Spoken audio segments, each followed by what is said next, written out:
Budget devices till 2013 meant bulky, bad-looking, poor specifications and outdated operating system. But the launch of Motorola's Moto G changed the people's thoughts about a budget smartphone.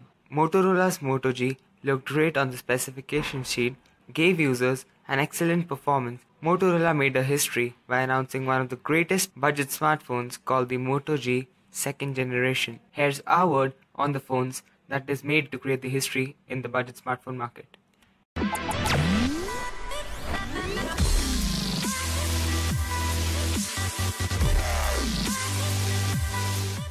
Talking about the packaging of the device. For the people who have seen the predecessor Moto G's packing, they'll definitely find it quite similar to it. The box dimensionally is not that big but holds a lot of things together. The box includes a user guide, both in Hindi and English, a travel charger, the Motorola standard earphones, and yes, the Moto G second generation device. Coming to the design, Motorola seems to have done a good job with the build quality and the finishing. The rear side of the Moto G2 is slightly more curved than the previous Moto G smartphone. The Moto G is slightly thick towards the center and the thickness seems to reduce as we move towards the edges, which makes the device easy to hold and use. The rubberized finish on the back and the edges adds to the grip of the device. On the rear side of the device, we can find the same camera flash and the punched Motorola logo. But this time you won't be able to locate the speaker's grill on the rear side, which has now been shifted on the front side of the new Moto G 2014 version. What makes Motorola known is the button placement. Despite of the huge 5-inch screen, all the buttons are easy to reach and can be pressed without lifting a hand or by making any odd gestures. The major difference we can notice in the new Moto G includes the front camera position, which we can find on the right side. The other difference which we can clearly make out are the two wide speaker grills, which is quite similar to that of HTC One, but those speakers look really weird, though the placement is quite apt. We can locate the 3.5mm ear jack on the upper edge of the phone and the micro USB port on the lower edge. The power button and the volume rocker can be located on the right edge of the phone. What matters to a lot of people today is the display. That's what Motorola did to impress the people with its new Moto G. The Moto G2 comes with a 5-inch LCD IPS display, which is accompanied by the Corning Gorilla Glass 3 protection. But one drawback which you won't feel is the change in the pixel density. It has dropped down from 326 pixels in the first generation device to 293 pixels per inch in the next generation device, that is the Moto G2. That's due to the increase in screen size while keeping the resolution constant, that is 1280 into 720 pixels. The screen's brightness and the color reproduction was nearly perfect, and we couldn't locate any flaw in the display. The viewing angles were superb, and so was the usage of the phone outdoor. The buttons on the screen remained the same as that of the previous Moto G, that is the three on-screen touch buttons and no dedicated hardware buttons. Coming to the storage factor. The storage option offered by the new Moto G is quite decent in comparison to at what price it is available for. The Moto G comes with 1 GB of RAM and 16 GB of internal storage, out of which 12 GB is usable and the rest is occupied by the system files. While the users with a lot of multimedia requirements can opt for a maximum of 32 GB of external storage via the microSD card.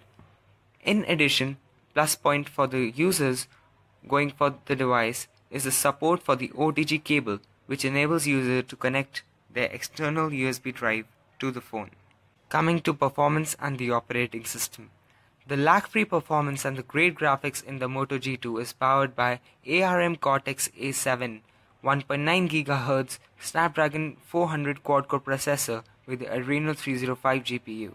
The combination seems to be great for a budget smartphone, and most of the people's gaming and multimedia requirements can be taken care of easily. The phone scores 17,947 in the Antutu benchmarks, which seems to be great for a smartphone that costs Rs 14,000.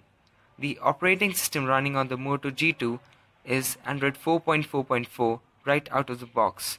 and I'm pretty sure that the latest Android L will be soon available for the Moto G2. The only factor which the existing Moto G users could complain about is the camera. And yes, Motorola has taken it into account. The Moto G2 comes with an improved camera and capable of performing much better than its predecessor. The new model comes with an 8 megapixel camera and even offers users an option to switch between 16:9 and 4:3 aspect ratios. The front-facing camera of the new Moto G is a 2 megapixels camera which can give users a pretty decent selfies. Coming to the camera quality, the images clicked outside in the natural light looked much better and detailed when compared to the previous version of Moto G. The sharpness and the correct amount of light which the images reproduced is worth the thumbs up. Being a budget phone, we can say that the Motorola has worked hard on the camera and has come up with the best what they could offer to its users. The thing that scares people these days is the battery. The battery backup offered by the Moto G2 was remarkable. The 2070 mAh battery offered more than 10 hours of extreme usage with 3G and Wi-Fi always switched on. The usage included media playback, gaming, streaming videos online, surfing the internet. If you ask me, the power backup of Moto G is sufficient for a day of heavy usage, and you'll still have ample of battery left with you. So battery doesn't seem to be a problem anymore with the new Moto G. But the only disappointment is that the battery is non-replaceable. Coming to the conclusion, the phone performs great and is made up of good material and is made to survive tough conditions. It is a pretty good option for the users who are willing to purchase a smartphone for their daily use.